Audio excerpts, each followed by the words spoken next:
할렐루야. 할렐루야. 예수님이 부활하셨습니다. 예수님이 승리하셨습니다. 우리도 승리합니다. 서로 인사하십시다. 부활의 기쁨이 충만하시기 바랍니다. 그 능력으로 승리할 줄 믿습니다. 아멘. 다 여기를 보십시다. 오늘은 승리의 날인 줄로 믿습니다. 사망 권세를 깨뜨리시고 우리 주님께서 다시 사셨습니다. 주님이 부활 때문에 오늘 이 주일이 탄생했습니다. 그리고 전 세계에서 약 20억 명의 성도들이 오늘 이 부활절을 지키면서 부활의 주님께 경배를 하고 있는 것입니다. 악의 무리들이 합세해서 예수님을 십자가에 못 박아 죽였어요. 그리고 합세해서 살아나오지 못하도록 무덤을 막았어요. 대제사장, 바리새인, 빌라도 다 모여가지고 대책을 세웠습니다. 저 속이던 자가 사흘 만에 다시 살아나리라 그렇게 말한 줄 알고 있는데, 만약 제자들이 도둑질해가지고 살아났다 그렇게 소문 퍼뜨리면은 그전보다 더 큰 혼란이 일어날 것이다. 그러니까 무덤을 단단히 지켜야 한다. 사흘까지는 굳게 무덤을 지켜야 된다. 그래서 큰 돌을 굴려다가 무덤 입구를 막고 거기다 임봉을 하고 무덤을 굳건히 지켰어요. 아무도 들어갈 수 없도록.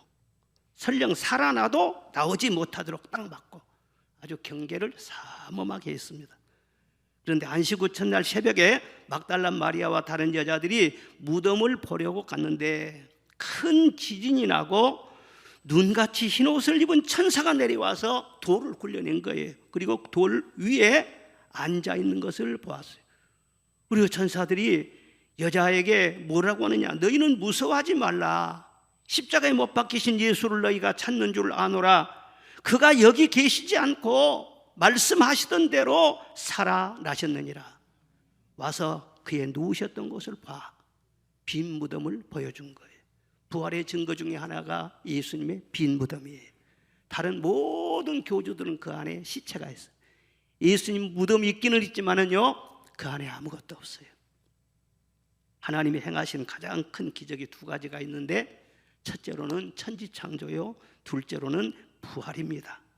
무덤이 열리고 예수님이 살아나오신 이 놀라운 사건은 부활의 능력이 죽음의 세력보다 강하다는 것을 우리에게 보여주고 있는 줄로 믿습니다.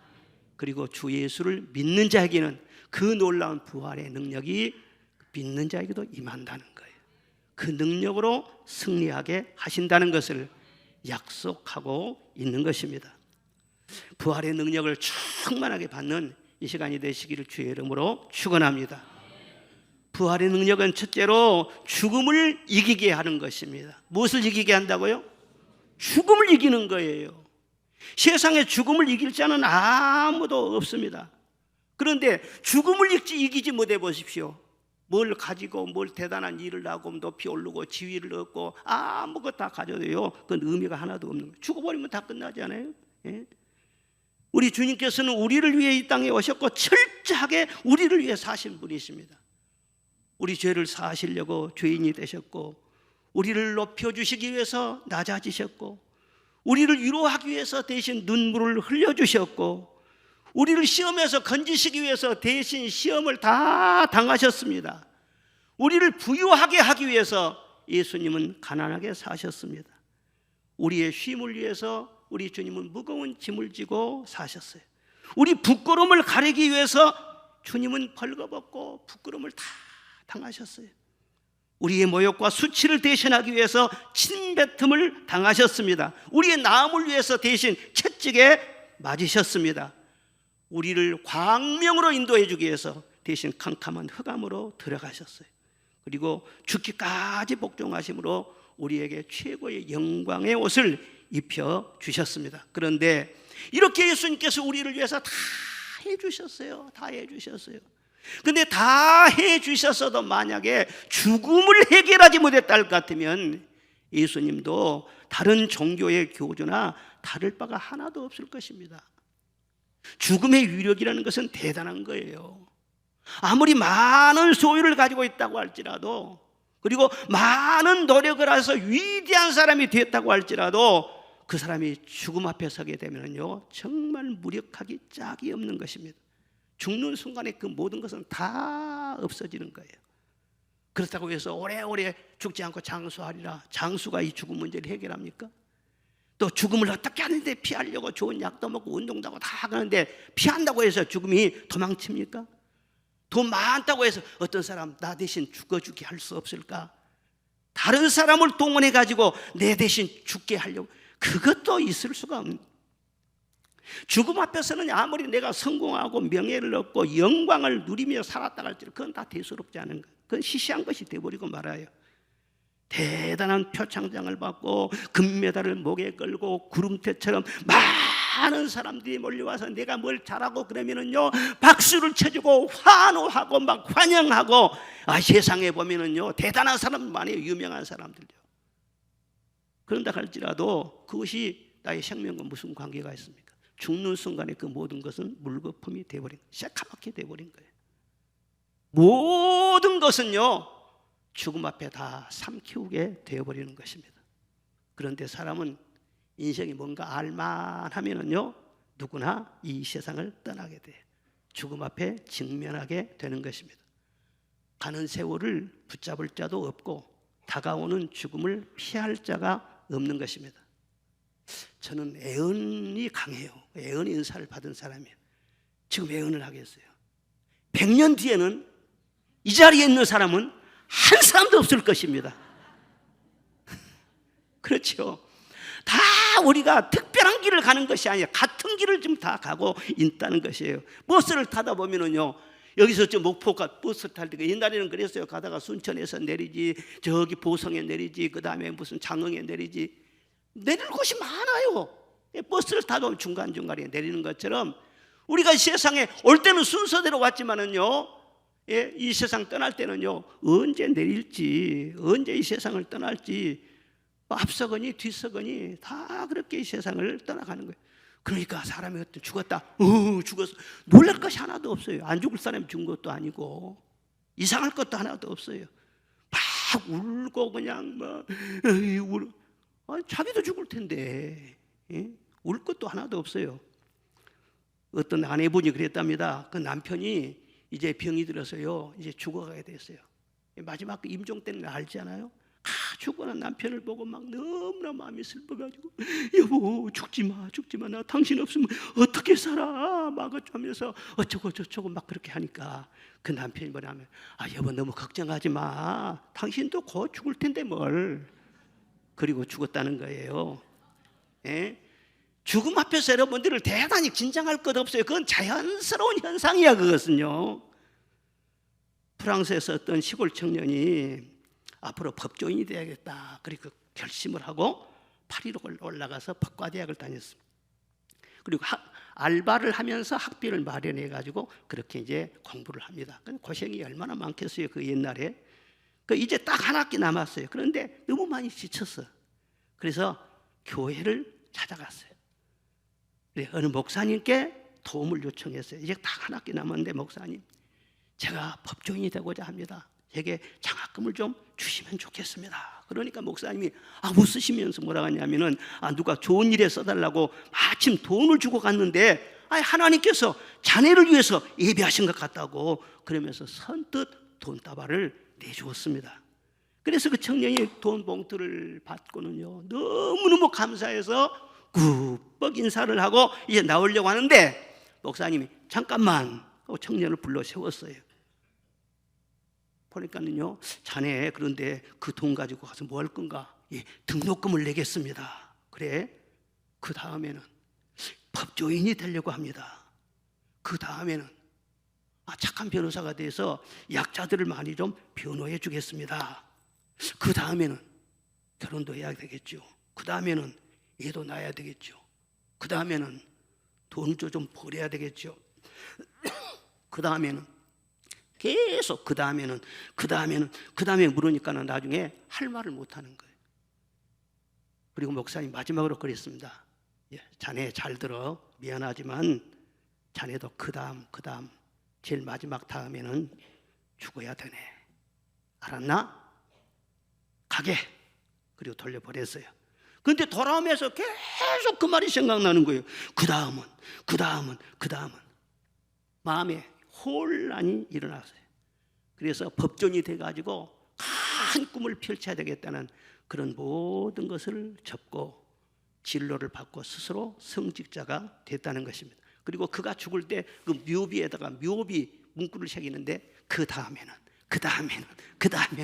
이 세 마디를 새겼다고 하는 거예요. 오늘 말씀 보면은 그가 살아나셨느니라 그랬어요. 그가 누구예요? 예수님이에요.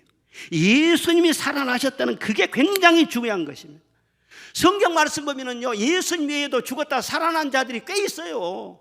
나사로도 그러고 야이로의 딸도 그러고 여러 번 기록되어 있어요. 그런데 그 사람들 다 다시 살아났다고 해도 부활이라고 말하지는 않습니다.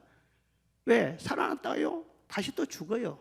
그리고 그 사람이 살아났으면 그 사람만 살아났지 남에게 어떤 영향도 끼치지 못합니다. 그런데 예수님의 부활은요 전혀 달라요. 그분이 살아날 때 몸 그대로 살아난 거예요. 환생한 것이 아니에요. 회생한 것이 아니에요. 그대로가 아니라 사도행전 말씀에 보면은 우리 조상의 하나님이 그의 종 예수를 영화롭게 하셨느니라 말씀을 하셨어요. 영화로운 몸을 입고 이 세상에 태어났어요. 다시 살아나셨어요. 시간과 공간을 완전히 초월하며 어디든지 매이지 않는 그런 영화로운 신령한 몸으로 다시 살아나셨다 그 말인 것입니다.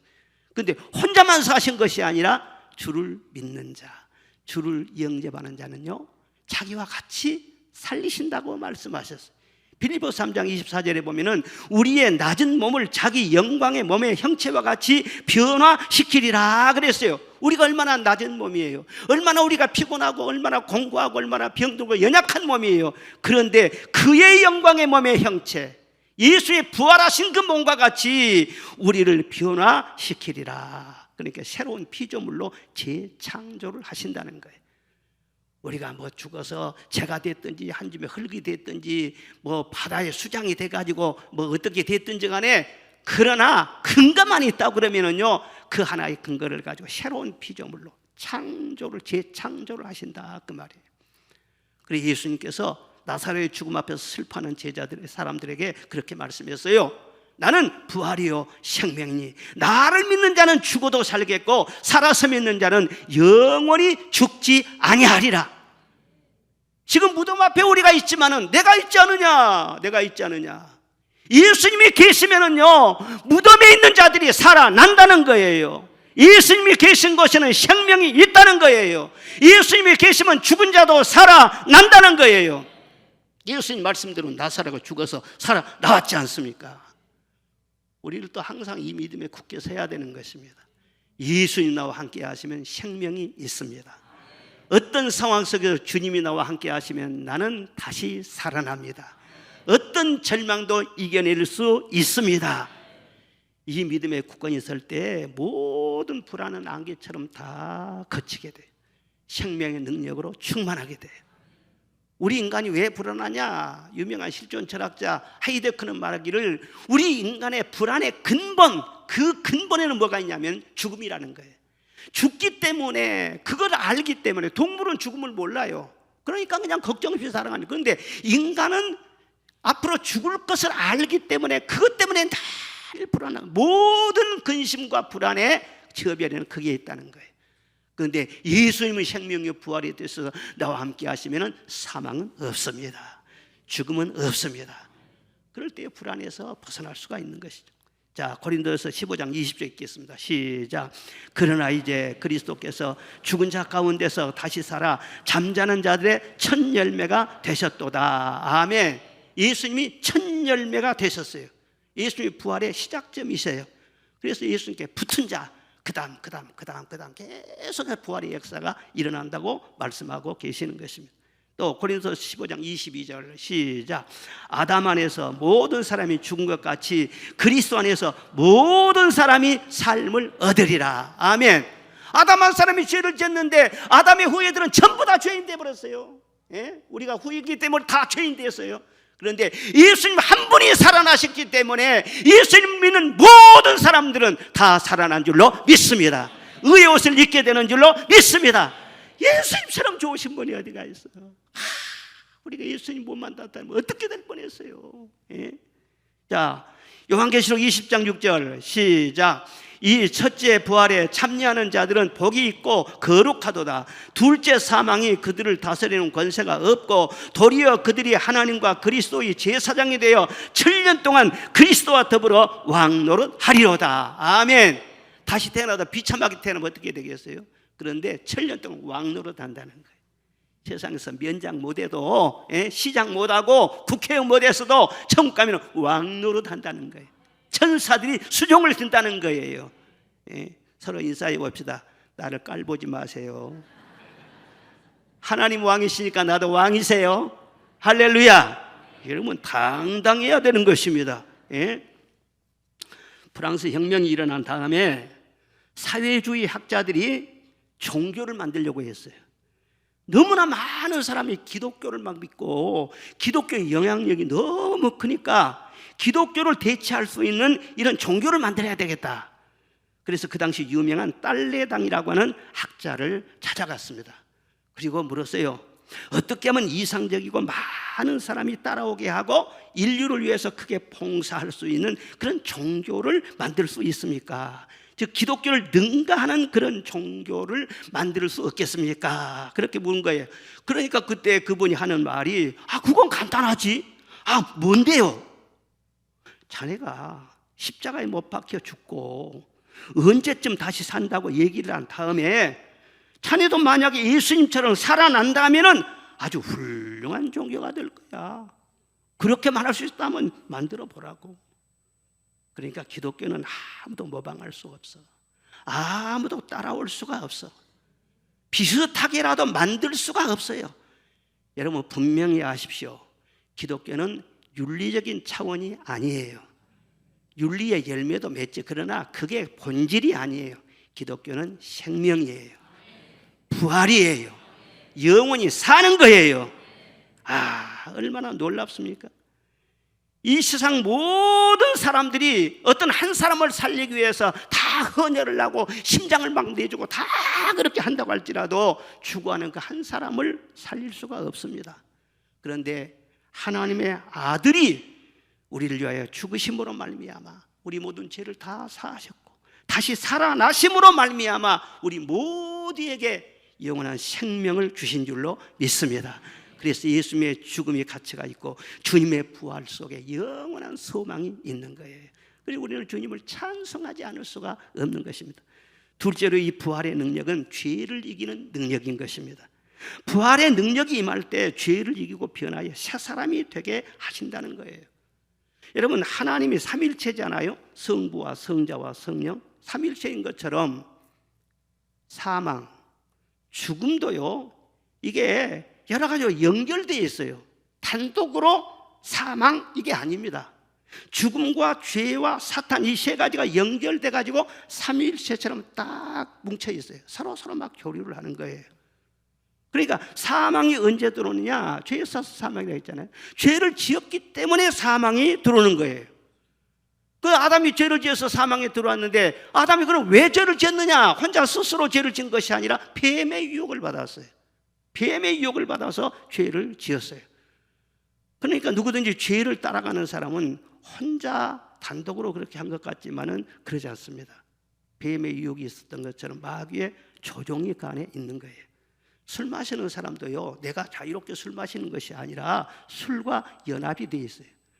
나는 술 안 먹고 싶어도 술 생각이 자꾸 나네. 그리고 자꾸 막 술이 막 나를 부르네. 뭘든지 그래요. 죄를 짓는 사람 도박을 하는 거나 마약을 하거나 음란한 죄에 빠져서 살거나 시기하고 질투하고 사기치고 거짓말하고 남 이용해 먹고 남을 해치는 사람 그런 모든 거 다 보면은요 혼자 자기 스스로 결정해서 한 것 같지만은 그게 아닙니다. 다 마귀와 짝짝꿍이 돼 있어요. 마귀가 다 뒤에서 조종하고 충동을 하는 거예요. 그 죄의 결과로 뭐가 왔어요? 사망이 왔어요. 그러면 사망이라는 것은요 숨이 딱 끊어져서 흙으로 돌아간다 이 의미가 아니에요.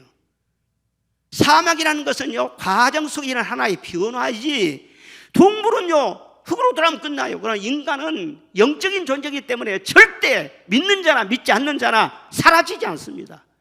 믿는 사람만 부활한 것이 아니라 안 믿는 사람도 다 심판에 부활을 해요. 그럼 사망이라는 것은 무엇이냐? 그것은 한마디로 말하면 고통을 말하는 것입니다.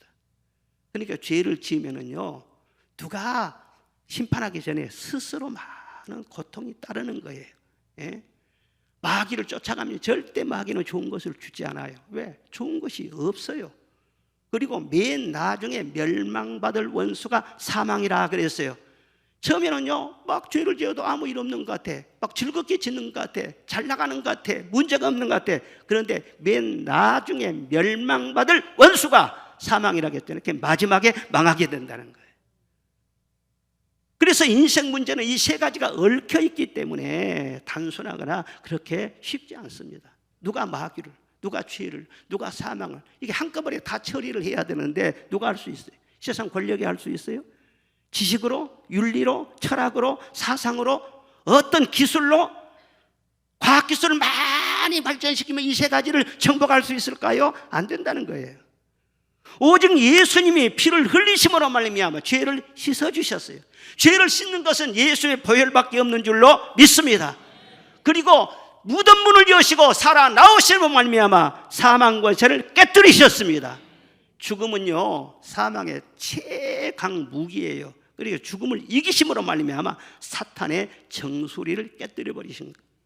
그래서 그 부활의 능력으로 죄와 사탄과 죽음, 이 삼위일체 이것을 완전하게 깨뜨리시고 이기셨다는 거예요. 그래서 예수님을 진정으로 영접하고 내 안에 부활의 능력이 나타나면은요, 죄를 씻음 받을 뿐만 아니라 죄를 이길 수가 있어요. 마귀를 쫓아낼 수가 있어요. 마귀 쫓아내는 거 식은 죽먹기예요. 어떻게 식은 죽먹기예요? 여러분 속에 예수님이 계시고 하나님의 말씀의 빛이 들어가면 마귀는 견디지를 못하는 거예요. 도망친다고 견디지를 못해. 나는 처음에는 내 체력으로 말이에요, 내 그냥 끈질긴 인내로 말이에요 쫓아내려고 그래. 이 마귀야 막 그러는. 아니 그거 할 필요 없어요. 말씀이 들어가면 돼요. 슬슬 말씀이 들어가고 부활의 능력이 역사하면은요, 마귀는 견딜 수가 없는 거예요. 그리고 스스로 죄에서 돌이키게 돼요. 변하여 새 사람 되고, 나도 모르게 내가 변하는 거예요. 내가 많이 달라졌네. 스스로 변해. 생각이 다 바꿔져요. 러시아에 네플류도프, 이름이 좀 그러네. 네플류도프라고 하는 한 귀족 청년이 있었습니다. 그런데 이 사람 잘생기고 참 똑똑한 청년이고 집안이 굉장히 부유했어요. 그런데 자기 집에서 일하는 나타샤라고 하는 이 하녀를 유혹해가지고 임신까지 시켰습니다. 그리고 변심이 돼가지고 그 여자를 그냥 버려버린 거예요. 그래서 그 하녀가 주인 집에서 쫓겨나고 말았어요. 그래서 그 하녀는 그 후에 이리저리 방황하면서 지독하게 고생을 했습니다. 이루 말할 수 없는 정말 피눈물 나는 그런 고생을 계속하면서 살아야 했어요. 그러다 견디지 못해서 창녀가 되고 맙니다. 몸을 팔아먹고 살아야 했어요. 그러다가 그런 자기를 너무 괴롭히는 한 남자가 있었는데 그 남자를 죽이고 맙니다. 그래서 졸지에 살인범이 되어버렸어요. 그래서 법정 앞에 서야 했어요. 그런데 자기를 임신시켰던 그 네플류도프라고 하는 그 청년 있잖아요. 그 청년이 그동안에 법을 공부해가지고는 세상 판사가 된 거예요. 그런데 공교롭게도 그 재판을 그 사람이 맡게 된 거예요. 참 기구한 운명이죠. 그런데 자기가 한때 불장난을 해서 그렇게 만든 여자인 것을 즉시 알아봤어요. 그 양심의 가책을 느끼게 되죠. 그리고는요, 그래도 돕고 싶은 마음이 일어난 거예요. 그래서 어떻게 하든지 저 여자 사형은 면하게 해줘야 되겠다. 사형을 면하게 했어요. 그리고 그 대신 시베리아로 유형 살해를 하도록 그렇게 선고를 했습니다. 그리고 유배를 떠나는 그녀 뒤를 말이죠, 몰래 이 사람이 따라가게 됩니다. 시베리아가 얼마나 넓습니까? 가도 끝이 없죠. 그런데 계속 따라가다가 어느 날은요, 한 여인숙 방에 들렸는데 거기서 잠을 자게 되는데 밤중에 그 안에 있는요 성경을 읽기 시작한 거예요. 그 성경을 읽다가요, 부활의 주님을 만나게 됩니다. 예수 그리스도를 만나게 돼요. 그리고 예수님께서 내 모든 죄를 다 씻어주신 것 때문에 마음에 평안을 얻고, 부활하신 그 주님 때문에 굉장히 힘을 얻었어요. 용기를 얻었어요. 그리고 나는 이 세상에 그 무엇보다도, 세상의 명예나 출세나 부귀 영화나 어떤 것보다도 나는 예수 그리스도를 위해서 예수님의 뜻대로 한번 살고 싶다. 그래서는요, 모든 것 다 내려놓고 방탕에서 벗어나가지고 그 후부터는 사람을 사랑하고 돕는 일에 헌신하는 그런 선한 사람이 됐다. 그래서 마지막으로는요, 사람을 돕고 사는 그런 생을 살게 됐다. 그런 얘기입니다. 이 얘기는 러시아의 문호 톨스토이가 쓴 명작 부활이라고 했죠. 읽어보셨어요? 안 읽어도 괜찮아요. 성경만 잘 읽으면 돼. 부활의 줄거리에서 나온 얘기예요. 그런데 그것을 그냥 지어낸 것으로 쓴 게 아니라 톨스토이가 법률가인 친구로부터 들은 실화예요. 실화를 배경으로 해서 그렇게 소설을 썼다는 거예요. 그 사람이 참 교활한 사람이죠. 아주 지능적인 사람이죠. 자기 보고에 능한 사람이죠. 그런데 부활의 주님을 딱 만나더니 심경에 변화가 일어났어요. 회개의 역사가 일어났어요. 그래서 그 사람이 새로운 길을 가게 됐다, 그 말인 것입니다. 사랑하는 여러분, 죄 중에서 가장 큰 죄가 어떤 죄이겠습니까? 죄도 죄의 질이 있잖아요. 그런데 어떤 죄가 가장 큰 죄라고 생각하십니까? 나는 아무리 생각해봐도 예수님을 죽인 그 죄가 제일 큰 것 같아요. 그러니까 사람들이요, 다 합세를 내가지고 하나님의 아들이신 그 예수님을 죽였잖아요. 수십만의 군중들, 한때는 다 병 고침 받고 예수님 떡 먹고 다 그렇게 은혜를 입었던 사람들이요, 배신해가지고는요, 십자가에 못 박아라 하고 막 고함치면서요, 그 함성 때문에 말이죠, 그 권력자들이 막 움직이고 그랬잖아요. 밀란이 날 것 같으니까. 그리고 전날 밤에는요, 유대인 국회의원들이 다 모여서 예수 죽여야 된다 결의를 했어요. 대제사장 가야바와 안나스도요, 예수님을 못 박아 죽여야 된다, 그 사람도 결의를 했어요. 그리고 유대의 헤로드 왕이 예수님 재판을 했어요. 그리고 그 당시 로마의 총독 빌라도가 예수님께 드디어 십자가형을 선고를 했습니다. 그리고 예수님이 부활하신다는 말을 듣고 경비병을 보내서 밤새도록 무덤을 지켰다는 거예요.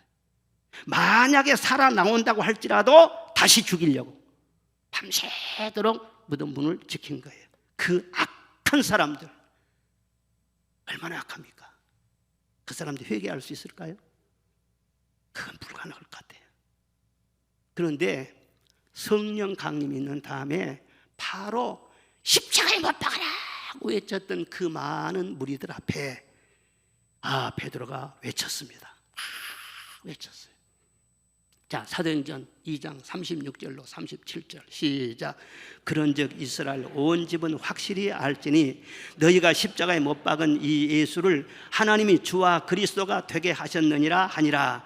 그들이 이 말을 듣고 마음에 찔려 베드로와 다른 사도들에게 물어 이르되 형제들아 우리가 어찌할꼬 하거늘. 아멘. 성령 충만한 베드로가 말씀을 전했을 때 그것도 돌려서 말하지 아니하고 너희가 바로 예수를 죽였다, 너희가 예수를 죽였다, 아주 직설적으로 하나님의 말씀에 검이 그들에게 꽂힌 거예요. 그런데 그들은 피하려고 하지 아니하고 그 말씀 앞에 거꾸러져서 형제들아 그러면 우리가 어찌할꼬 하면서 회개가 터져난 거예요. 죽은 양심이 막 깨어나는 거예요. 놀랍지 않습니까? 그리고 그들이 회개하고 세례를 받고 하루에 3,000명, 5,000명이 구원받은 역사가 일어났다는 거예요. 도저히 회개할 것 같지 않는 그런 아주 악한 그런 사람도 부활의 능력이 역사하니까, 성령이 감동하니까 그렇게 어찌할꼬로 나온 거예요. 내가 어찌할꼬, 저 사람을 어찌할꼬, 내가 어찌할꼬, 이것이 회개거든요. 저 사람 어찌할꼬 이렇게 하면 참 복잡해져요. 진정으로 부활의 능력이 역사하면요, 남에게 돌을 던지려던 사람이요 오히려 자기 가슴을 치게 되는 거예요. 남을 비방하고 공격했던 사람들이 주여 바로 접니다, 저를 불쌍히 여겨 주옵소서, 내가 죄인입니다, 이렇게 나오는 거예요. 나라도 그렇고 가정이나 사회도 그렇고 저놈이 문제입니다. 의인들만 있으면요 너무나 힘들어지는 것입니다. 나는 옳다, 나는 문제없어, 자기 주장하고 밀어붙이고 그러다 깨지고 상처 입고 불행하게 되는 것이 오늘날 우리 현실이잖아요. 다 그런 문제들이에요. 내가 어찌할꼬 그러면은요 하나님께서 내 마음을 풀어주시고, 내 마음이 풀리면은요 상대방 마음도 풀어지고, 그래서 내가 어찌할꼬 그러면요 다 하나가 돼요. 그 3,000명 구원받은 사람들이요 다 부활의 증인으로 살았잖아요. 교회 한 멤버가 됐잖아요. 핍박도 막 받으면서. 어제는 우리 교회 뜰에 나가 보니까 아주 벚꽃이 만개가 됐어요. 꽃잎이 떨어지지도 않고 지금 활짝 피어서 너무나 아름답더라고요. 오늘 부활절인데 아유 저 벚꽃들이 부활절을 아마 축하하려고 저렇게 핀답다 그 생각을 하면서 제가 너무 행복했어요.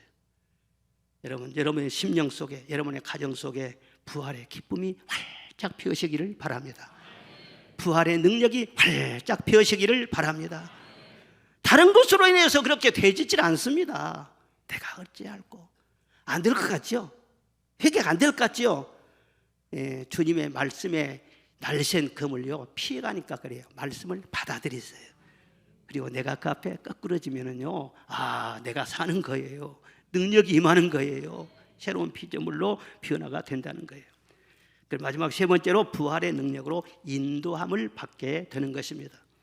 우리는 어디서 와서 왜 삶이 어디로 가는지를 사실은 모르고 사는 거예요. 무엇을 위해서 살아야 할지를 모르고 방황하면서 살다 끝내는 그런 사람들이 세상에 얼마나 많은지 몰라요. 세상 지식은 많으면서도 자기 인생 길은 몰라요. 그래서 인생이 참 불안하고 살아가면 살아갈수록 답답하고 이리 할까 저리 할까. 다른 사람들 보기에는 다 자신감 있는 것 같지만 마음속으로는요 불안감을 숨길 수가 없는 거예요. 안식구 첫날 새벽에 무덤을 찾는 마리아에게 천사가 말했어요. 마리아도 말이야, 예수님 이제는 죽으시고 예수님 이제 사랑하는 그분이 떠나가셨으니 우리는 어찌할꼬 어떻게 살꼬 아마 막막했겠지요. 그런데 천사가 그들에게 말을 했어요. 자, 마태복음 28장 7절 시작. 또 빨리 가서 그의 제자들에게 이르되 그가 죽은 자 가운데서 살아나셨고 너희보다 먼저 갈릴리로 가시나니 거기서 너희가 배우리라 하라. 내가 너희에게 일렀으리라 하거늘. 아멘. 여러분, 천사가 만났을 때 그들에게 다른 말을 하지 않았어요. 빨리 가라는 거예요. 여기 머물러 있지 말고 빨리 가라는 거예요. 어디로 가라는 얘기예요? 제자들한테 가라는 거예요. 그들은 소식을 모르고 있으니까, 지금도 울고 있고 지금도 무서워하고 있을 때니까 그 제자들에게 가서 이 부활의 소식을 전하라는 거예요. 그리고 갈릴리로 가라 해라. 예수님이 갈릴리로 가서 거기서 그들을 만나게 될 것이다. 그 소식을 가지고는요 마리아가 막 달려갔어요. 여기 성경 보면은 제자들에게 알리려고 큰 기쁨과 무서움으로 무덤을 떠나서 빨리 달려갈세. 그래요. 달려갈세. 그리고 그들을 만나 달려가는데 도중에 예수님을 또 만나게 돼요.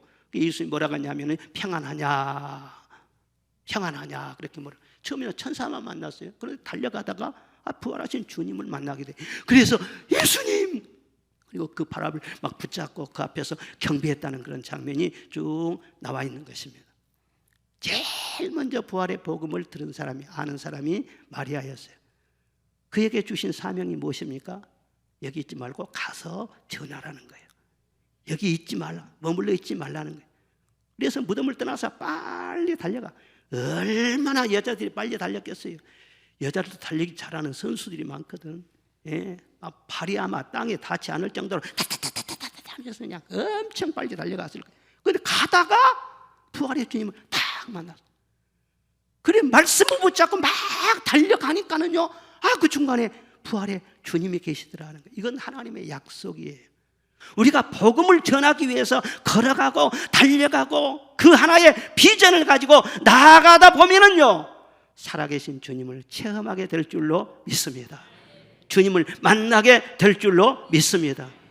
그래서 부활의 주님을 만나는 사람들, 이 복음서에 보면은요, 전부 다요 달려. 그냥 천천히 간 사람이 한 사람도 없어요. 마리아도 막 달려갔고, 베드로도 막 그 소식을 듣는 다음에 막 달렸어요. 요한은 베드로보다 더 빨리 달렸어요. 그리고 물고기를 잡다가 그냥 주님이시다 그래가지고는 그냥 막 물속에 첨벙 내와가지고 막 헤엄쳐서 말이요, 막 달려간 거예요. 전부 다 부활의 주님을 만난 사람들은요, 가만히 뒤쳐져 가지고 있는 게 아니에요. 막 뛰어가는 속도감이 있는 것을 볼 수가 있습니다. 그리고 달려갈 때에 주님께서 달릴 수 있는 능력도 주시고, 주님을 새로운 차원에서 만나는 기쁨도 주시고, 간증거리도 더해 주시고, 기도응답도 풍성하게 하시고, 주님을 새로 만나는 차원이 계속 쌓이면서 따르는 표적도 많게 하여 주시고, 그래서 영적인 부유함이 넘치게 하여 주셨다는 거예요. 전하고 기도해 매일 증인 되리라. 세상 모든 사람 다 듣고 그 사랑 알도록. 이것이 부활의 주님을 만난 사람에게 주신 모든 사람에게 공통적인 사명이에요.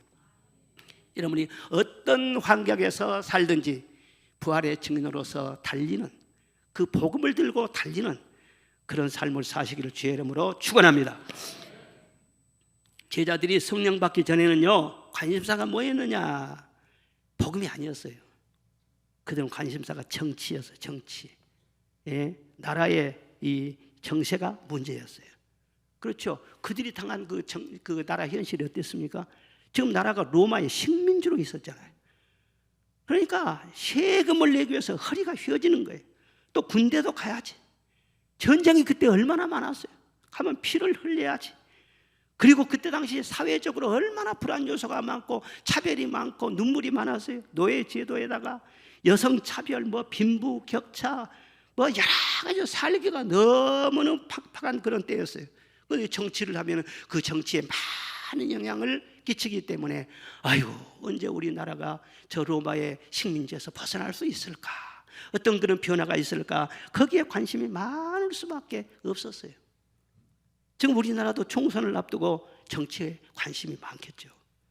대한민국 국민이라면 다 그 영향을 받기 때문에 관심이 없을 수가 없어요. 저도 마찬가지로 관심이 많아요. 앞으로 어떻게 될 것인가? 관심이 많은 거예요.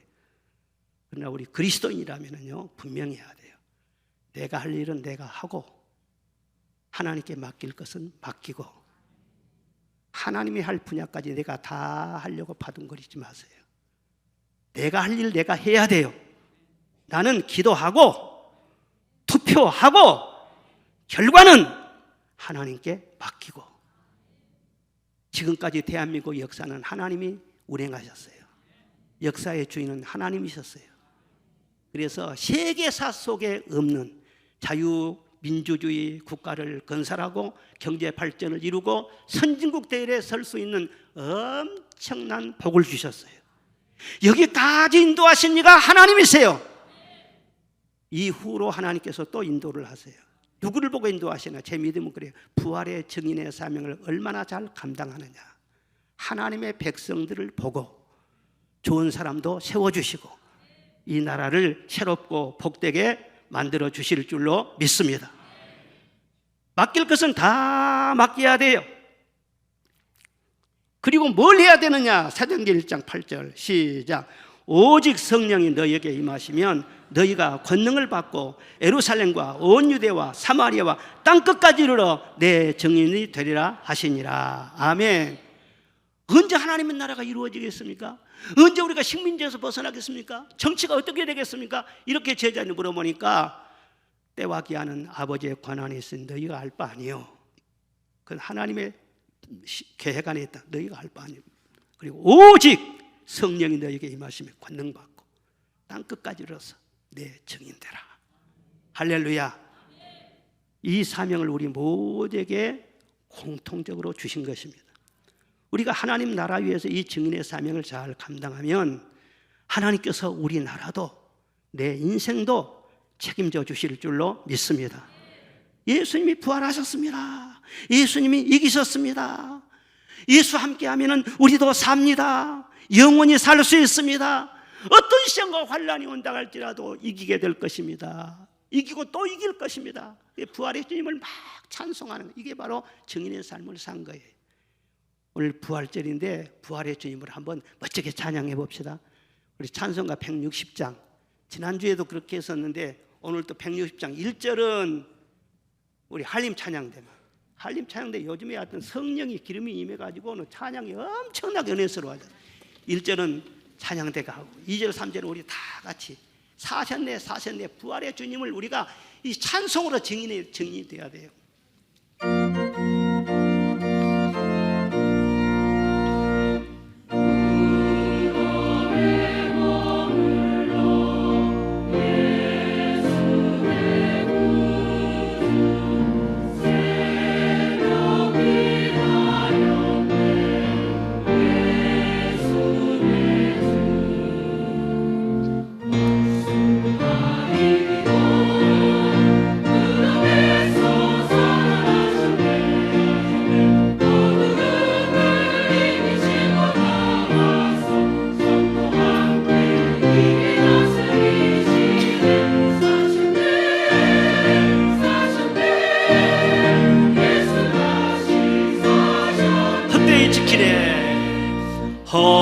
헛되이 지키네 예수 내 구주 헛되이 봉하네 예수 내 주 박수 치면서요 원수를 다 이기고 무덤에서 부활하셨네 어둠을 이기시고 나가서 성도 함께 길이 다스리시네 사셨네 사셨네 예수 다시 사셨네